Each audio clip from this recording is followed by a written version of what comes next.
You lock eyes with a stranger on the subway. Half a second. That is all it takes. Somewhere behind your ribs, a verdict is already forming. Safe or not safe. Friend or threat.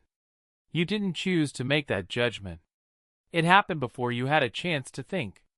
That instant reaction feels personal. It feels like intuition, like something uniquely yours. But the real answer is far stranger. That flicker of trust or suspicion is not really about the stranger in front of you at all. It is a program running quietly in your brain, one built over hundreds of thousands of years, long before subways, long before cities, long before strangers were even a common experience for a human being. Think about that for a second. For most of human history, you would never have met a stranger. Your entire world was maybe 50 people. You knew every face. You knew every voice. A new face appearing out of nowhere was rare, and rare things were dangerous by default.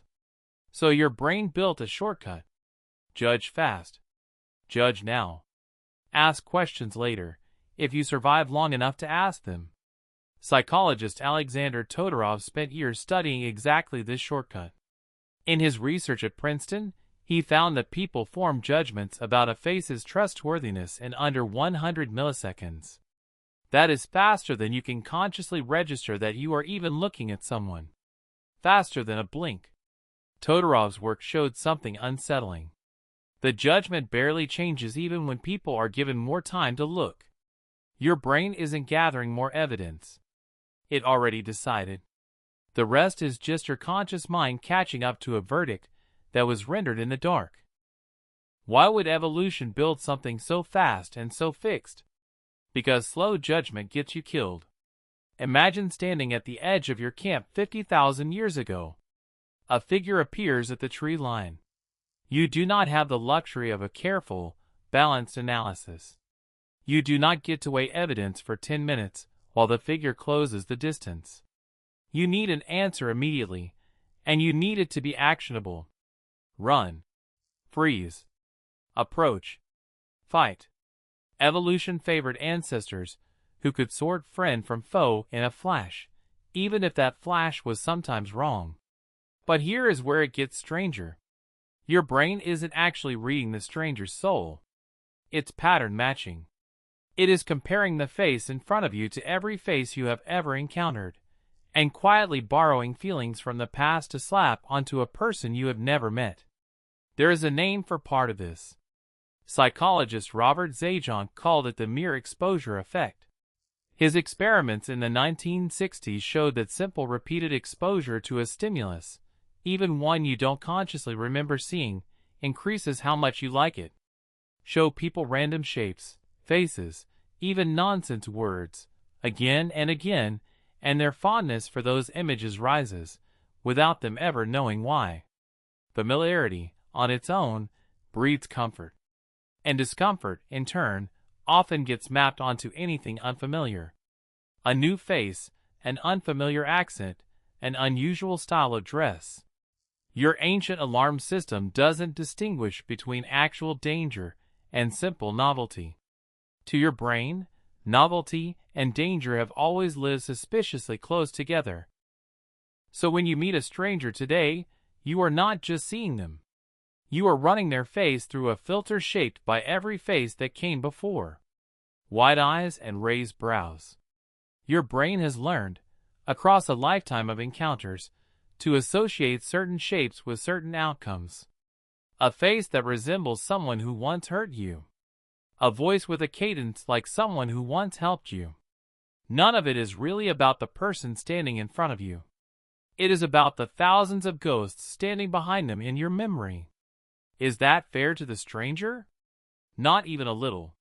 But fairness was never the goal. Survival was.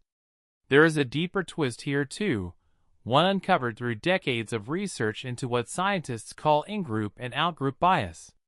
Studies going back to Henri Tajfel's work in the 1970s found that people will favor members of their own group over an outside group, even when that group was assigned completely arbitrarily, based on something as meaningless as a coin flip.